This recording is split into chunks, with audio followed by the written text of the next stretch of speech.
Okay. I just have a couple of announcements. First of all, thank you all for coming out on such a difficult evening. So I just have some mundane announcements first, or not so mundane. Number one is the mamad. The mamad is out those doors right there. Wave. Right? Out those doors right over there is the mamad. We shouldn't need it. This my left door. Okay, we shouldn't need it. Okay, Wednesday morning. This Wednesday morning is our last of our Shuva series. Adina Saslovich will be speaking at 9:30 here, or maybe in the other room, but here in this shul, 9:30 in the morning, on Tehillim 51, learning Shuva from David HaMelech. And the Sunday after the Chagim, the 27th, that Sunday night will be our next in this series, and Rabbi J.J. Schachter will be speaking also here, also I think 8:15, I'm pretty sure. Okay, I'd also like to remind everybody that this Thursday, there is the annual Kenes Tshuva of 6 of the Rabbanim from the local Givat Sharet community will be speaking at BMTL from 7 to 10 p.m. And I'm happy to say that this year Matan is a co-sponsor of the event. And the topic is, how can we get closer to Hashem? And our yearly schedule is back there somewhere, and we're starting after the Chagim, and registration is already open. Speaking of yearly schedule, here we are talking about, routine and regular life, because that's what our life has been like, this balance between today being October 7th, but here we are this year, and, the whole, we try to live as normally as possible, but with that constant thoughts of our courageous soldiers in battle, and thoughts of the hostages, and the wounded, and those who were brutally murdered a year ago, and the displaced. But as the pasuk in Tehillim says, "Lulei Toratcha sha'ashuai, az avadati be'ani," right? That were it not for Torah as my joy, I would have been lost in my grief. So Torah learning does provide some form of comfort, and I'm personally very grateful to be able to participate in all the learning at Matan, and particularly in these monthly Tefillah series in memory of Dodi. So thank you, Mark, and the Tobin family, because it gives me and so many others so much chizuk. And, I keep hearing Dodi in my head telling us about our relationship with Hashem, and that our tefillot matter, even if they don't get answered the way we think they're supposed to be answered, and they're still working and doing something. So let's start with tefillah, and as we'll say a parak of Tehillim in memory of the Kedoshim who were killed on October 7th, and those killed since. And it should also be as a tefillah for our soldiers, and for the injured, and for the misplaced to return home, and of course the speedy return of all of the hostages. So Tehillim parak Chaf. You can share. There aren't enough. You can say it together. Okay. Lamatzeh Mizmor LeDavid. Ya'ancha Adonai b'yom sabah yisagevcha Shem Elohei Yaakov. Yishlach ezracha mikodesh u'mitzion yis'adeka.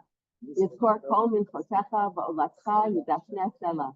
Yitei lecha silvacha v'chol atatcha yimalei. Niranina b'shuatecha u'b'shem Eloheinu nidgol yimalei Adonai kol misha'alotecha. Ata yadati ki otia Adonai mishicho ya'anehu mishmei kacho b'grot yasha yamino.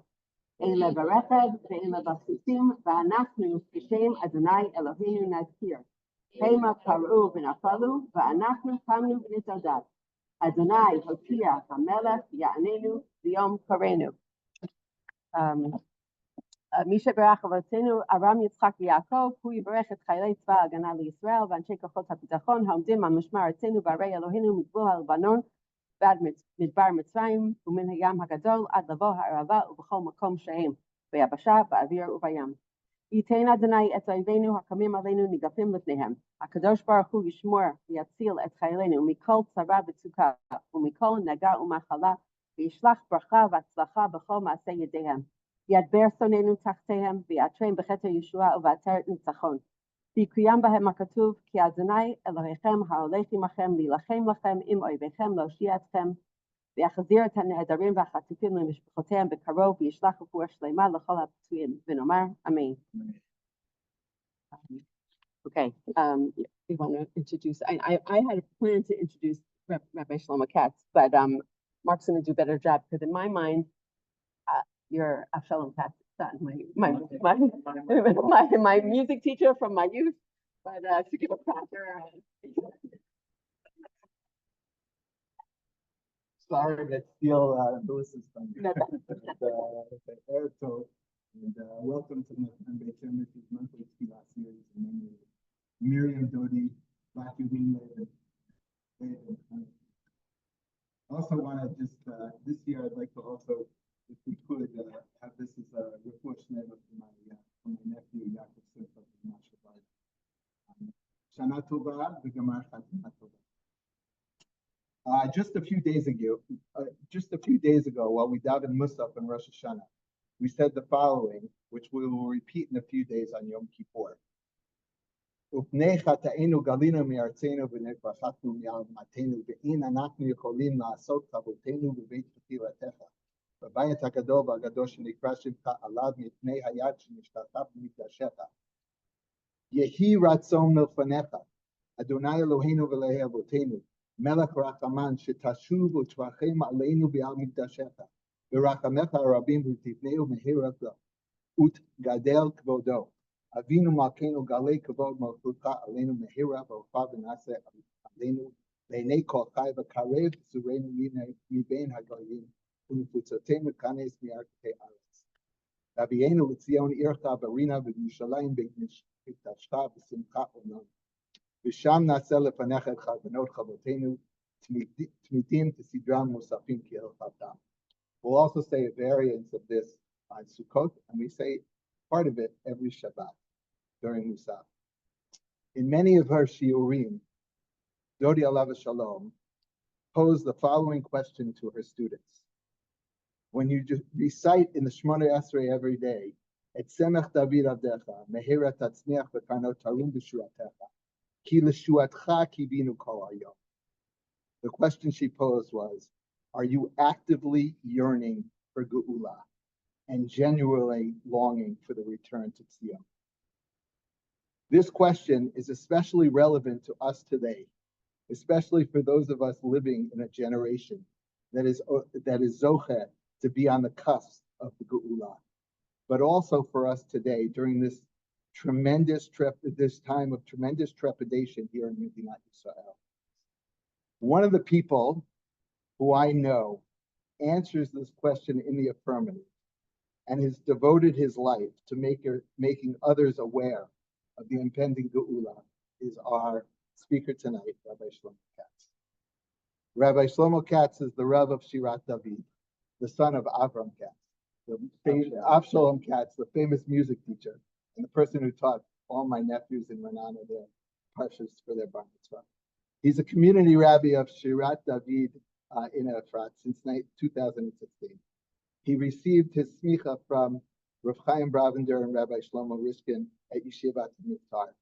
And also on occasion, he dabbles in a little bit of music.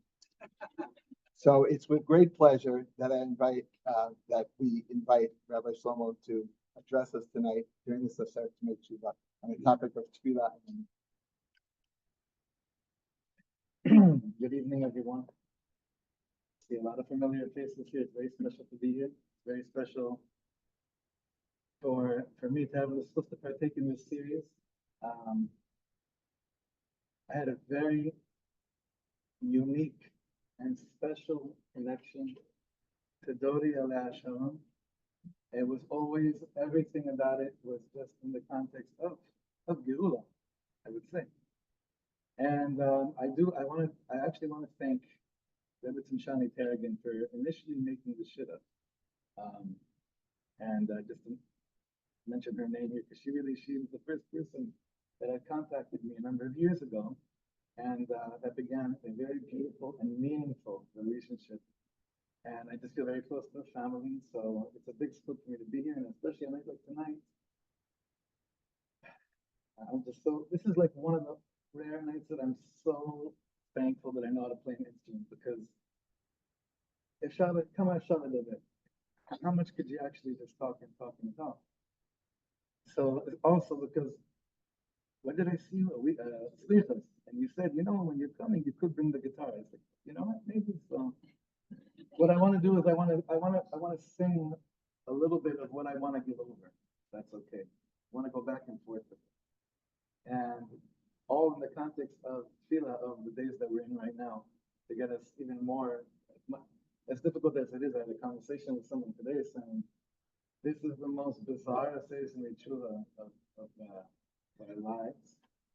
And it's also the most powerful season of our lives because we're really not stuck on ourselves. We're really, Baruch Hashem, stuck in a good way on the cloud, and Am Yisrael, in the bigger picture more than ever before.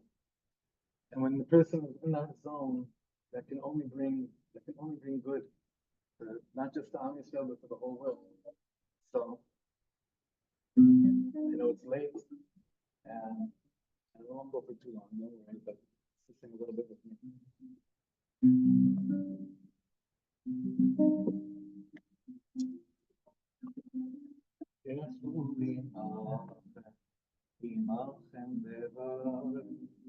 שובו ושובו אל השם, ככו עמכם דברים, שובו ושובו אל השם, ככו עמכם דברים, שובו ושובו אל השם.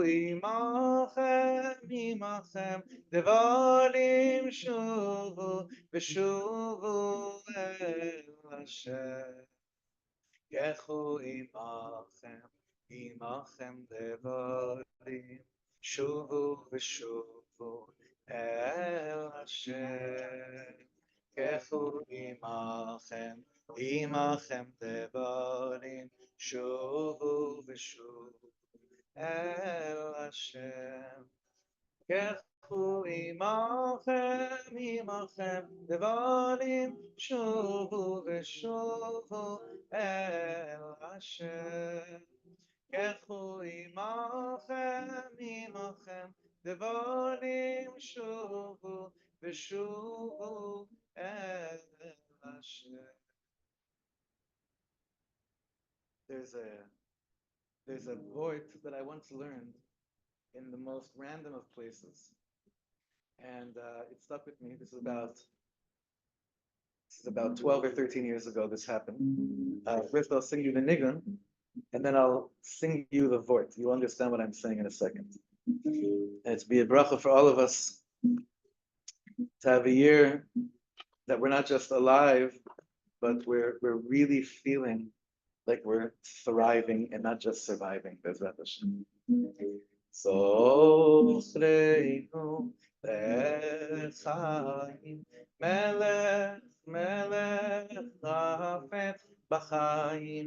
Zochreinu lechaim, melech chafetz b'chaim. B'chol tzveinu b'sefer חיים למענך אלוקים חיים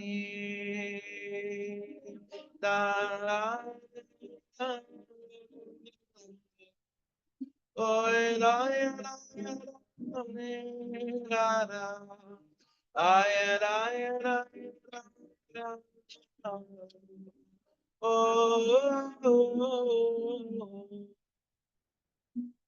Okay, so what's the vort over here?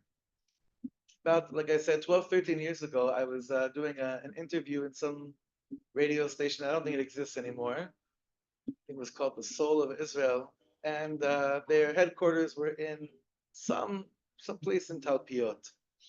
And it was a very special pre-Rosh Hashanah recording. And right after and it was also Erev Yontiv, I really had to get home and help at home and prepare. But after I finished the segment, the technician, the radio technician came running after me. And he said to me, Shlomo, אני יכול לשיר לך וורט? I said, לשיר לי? Usually he would say, אני יכול לשיר לך ניגון. Like, אני יכול לשיר לך וורט? Like, that's definitely. And he looked at me and he started singing this nigun. Tochleinu b'chaim, melech, melech, chafetz b'chaim. Tochleinu b'chaim, melech, melech, chafetz b'chaim. And I was a little bit weirded out because I didn't know what the chiddush was. Maybe he thought he was teaching me this nigun that I know since a little kid. I was trying to wait for, like, but I didn't want to say anything because I wanted to make him feel, as special as he was feeling at the moment. So I didn't say anything. But then he went to the second part of the nigun, and then he gave me over the word. If you know this nigun and you'll listen very closely, you'll understand the whole Torah behind what he said to me.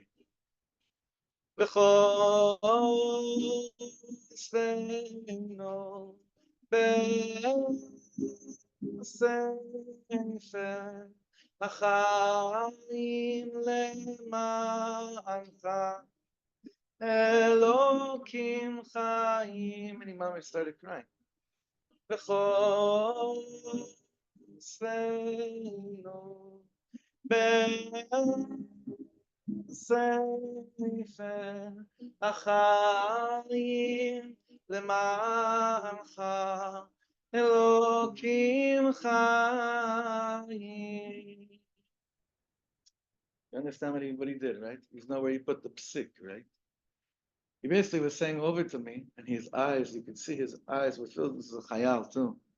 See, his eyes were filled with thousands of years of galut, and at that time, 60-something years of the beginning of Geulah. And he was saying to me, listen, Rosh Hashanah and Kippur, there's really 3 books that are opened up. There's Sefer HaChaim, and then there's Sefer, I don't want to say, not so much Chaim, right? That other one. And then there's another Sefer, which is really what we want to be written and inscribed.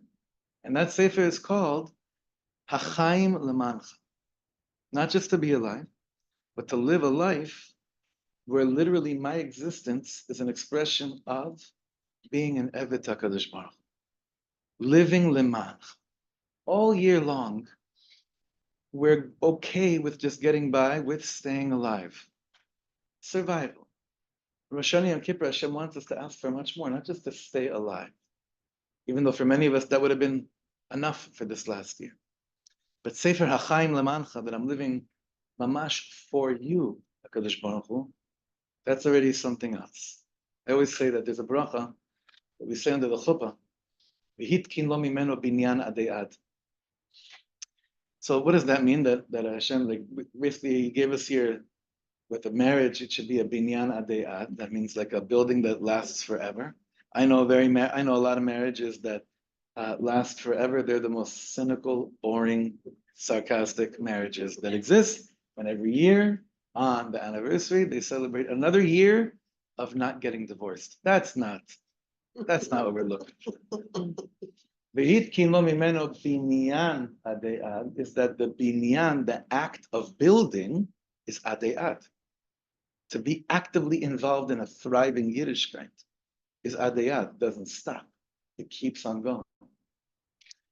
If there was ever a year that I feel like we've come across people that live in the Sefer of HaChaim Lemancha, I'm sure you all agree with me, it was this past year. And it was also for the time that I got to know where it was Dodi. HaChaim Lemancha. I'm not just here to make sure that I'm at checklist Yiddishkeit. And when I get to Shemaim, they look at my mitzvahs versus my averos, and they say, yeah, you made it. You're on the cusp, but you made it. We want HaChaim Lemancha. That's a life of Geula, HaChaim Lemancha. And obviously that word Lemancha is a very, very passionate word in my home. And I know also in your hearts, as Baruch Hashem, I take a lot of pride in being my Abba's son. And a number of you were his students. And Baruch Hashem, you should live and thrive for many more years, B'ezrat Hashem, in good health. Both my parents But the most humbling thing in the mikvah for my ego is that the last few years I became Eitan Katz's brother, which has been just a develop. He's my little brother, and it's people don't understand. We're one. We're my nigunim or his nigunim are my nigunim, his Torah, my Torah. It's really something very, very special. And when I came to the Shiva and you shared with me about singing that nigun together, at that very, very epic moment, and I told him afterwards, I'm not sure if, I think I gave you his number also. I think you spoke to him as well, right? So Hachaim Lemancha became a nigun that a few people have heard in the last few years.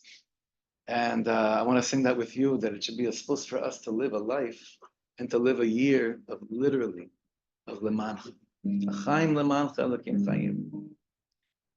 Hey Lemancha Elokeinu Aseh Velo Ilonu Re'eh Amida Seinu Dali Bevereki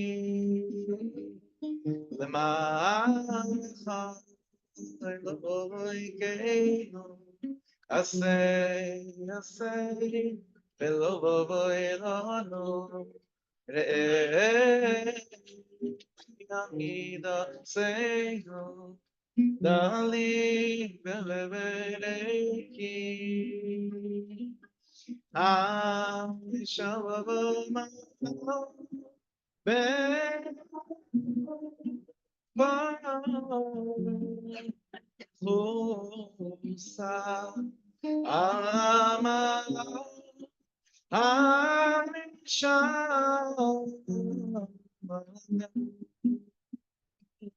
Did I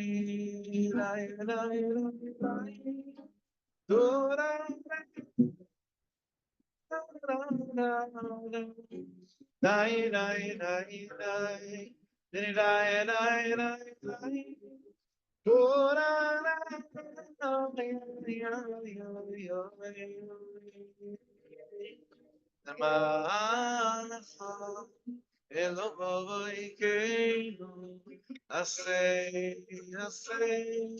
hello, boy, Amida say, Dali, Bevereki, da da da da, da da da da. I da da dee da da da dee da da da da I da dee da do Shama Ben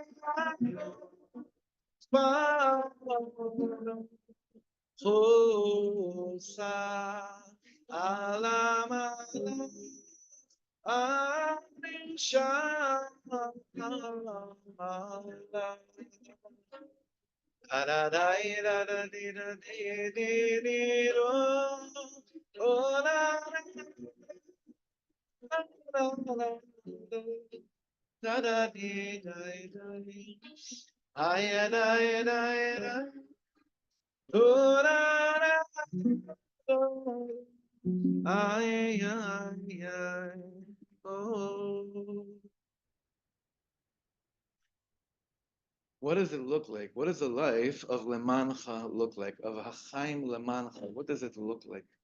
What's one of the examples of a person who lives a life of Hachaim Lemancha that I could say about myself? I'm living for you. How do I know? Basically, put it like this. How do I know? How do I sense that that is actually the book that I ended up being inscribed? How does a person know? So if a person keeps on checking to notice how holy they are, they're already out of the picture, obviously. But we have a very beautiful remez during the avodah of the Kohen Gadol on Yom Kippur to understand how a person knows that they're living leman. You know, the holiest person in the world was, I am a little shtickle bias, I'm a Kohen from my mother's side and my father's side. Like there's no way out of the kahuna by us. We're right there in it. from my father, Katz Cohen Tzedek. My mother's maiden name is Warshaviak. That's a famous name in Bager Hasidim. We come directly from the Chidush Yarim, the first Ger Rebbe. I'm the 7th generation from the Chidush Yarim, Stusia Gan Aleinu. And so we're Kohanim from everywhere. So obviously, my father's a Chazan. I grew up watching him. I grew up admiring every second of looking at my father during Musaf of Yom Kippur. Every year, like people remember their birthdays. I remember like every age, what it felt like, what it looked like. Be next to my Abba when he was davening for the Yom Kippur. He was a Chazan in very big shuls in Los Angeles and in other places as well. So just because we need to like laugh a little bit, I just want to tell you a very, very fast story, okay? I'm gonna get right back to it. I promise you, but this is good for the neshama a little bit, okay? Have any of you ever been to Beth Jacob in Los Angeles? Yeah. Been to Beth Jacob in Los Angeles. Pretty large shul. It's a little bit bigger than this. It's a little bit bigger than this. And it's truly packed on Rosh Hashanah Yom Kippur. Back in the day, it was, I don't know what I have no idea what it's like now. But back in the day, really, in my father's time, it was packed every Shabbos. And it has these shuls where you sit, the rabbi and the chazan and the president sit on the dais, and they're looking at the kahal, and there's a balcony. It's a massive shul. My father goes up to the Amid one year, Friday, Leil Yom Kippur, and he hears from the back of the shul the most amazing harmony. From the back of the shul by these two guys, these guests. Somehow, after davening, these guys were still around.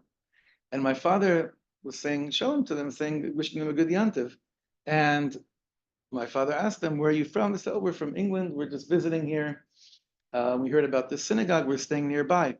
So my dad said, listen, your voices are mamish, like gorgeous. Any chance you'll be here tomorrow for services as well? He said, we're not sure, maybe. Said, okay, listen, if tomorrow you'll be back, jump up to the bima with me and just sing next to me a little bit. As it was, my father, he always had a choir, nice choir. I was in those choirs growing up, big choir around him.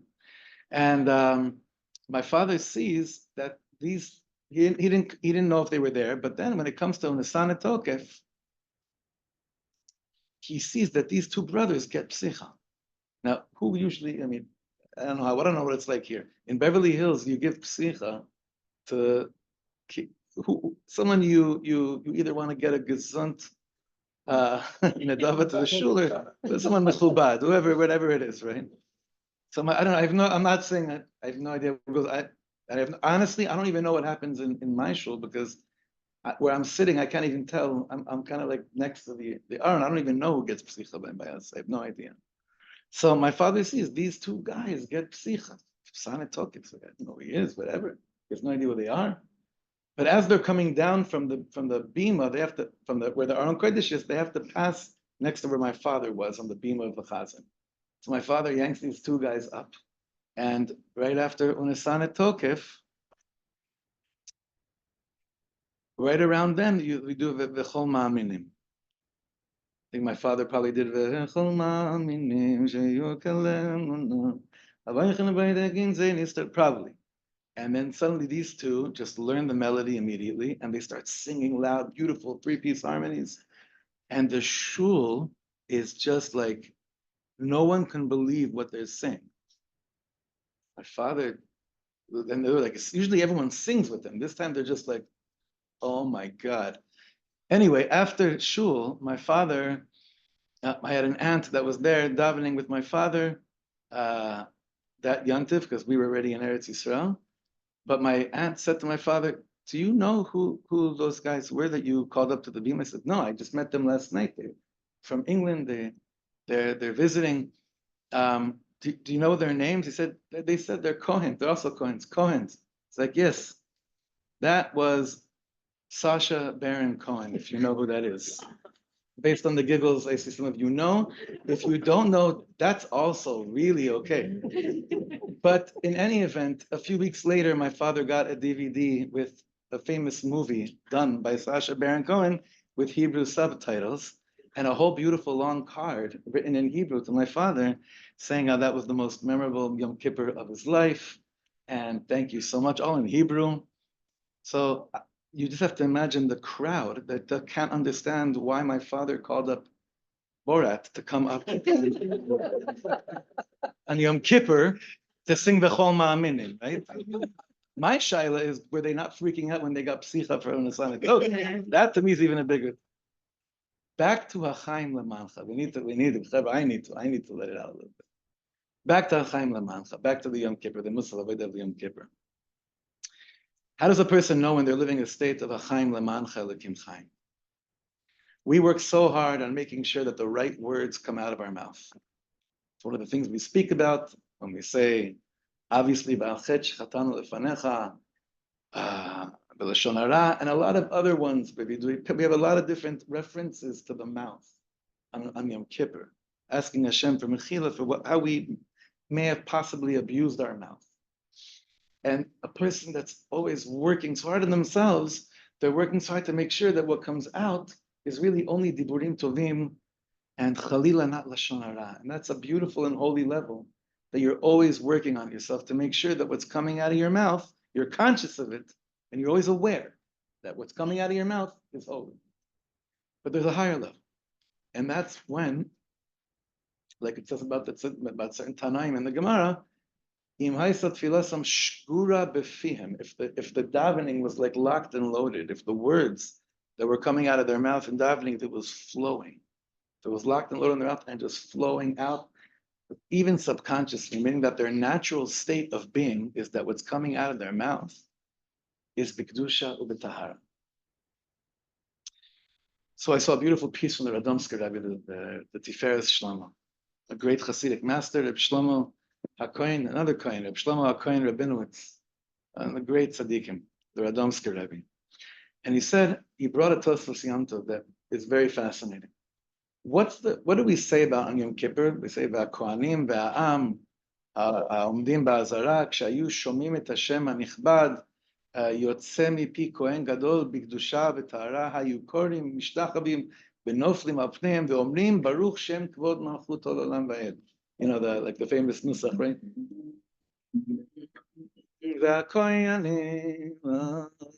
Right, that moment where it's like, we know that's like the pinnacle moment where you have the holiest person in the world, which is the Kohen Gadol, going into the Kodesh Kodashim, which is the holiest place in the world, on the holiest day of the year, which is Yom Kippur, saying Shem Hashem Bimforash, which was the holiest name that there is, God's name that we don't say. So Svasiyantov asks a good question. He says, wait a second.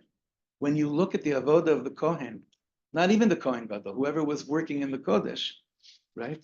They would say Shem Hashem Meforash every single day in the Mikdash. What's the big chap that suddenly on Yom Kippur, people would hear it, and they would all fall on their faces, and then start screaming, Baruch Shem Kvod Malchus Olam Va'ed. What's the big chap over there? So he brings an amazing Arizal that answers this. If you look at the words that we say, the Kohanim, I'm going to medayek on one word, and you're going to think about it, Bezrat Hashem, this coming Musaf. והכהנים והעם העומדים בעזרה כשהיו שומעים את השם הנכבד והנורא יוצא מפי כהן גדול בקדושה ובטהרה. The Kohen wouldn't even say it. It was יוצא מפיו. The Kohen Gadol reached such a level of kedusha that the words were flowing out of him. It was a chaim lemancha mitziyut. So the Kohen Gadol was not a person that was constantly working on himself and making sure, I hope I don't say anything wrong. He's living a life where it's naturally flowing out of him. So says the Radomsker, when the Jewish people realized that this is the person that's representing them before God, that means that what would flow out of his mouth when he'd speak to Hashem in the Kodesh Kodashim can only be the most beautiful and precious things about Amcha Yisrael. This is our shliach. This is our chazan. This is our person that's representing us. Right? Something we don't really have today. Not anything close to that on a national scale. Everyone's trying to do their best. This is not leadership bashing moment. It's just nothing that we don't have a, I'm sure you have, hopefully here and in your personal lives. I have to say, my friend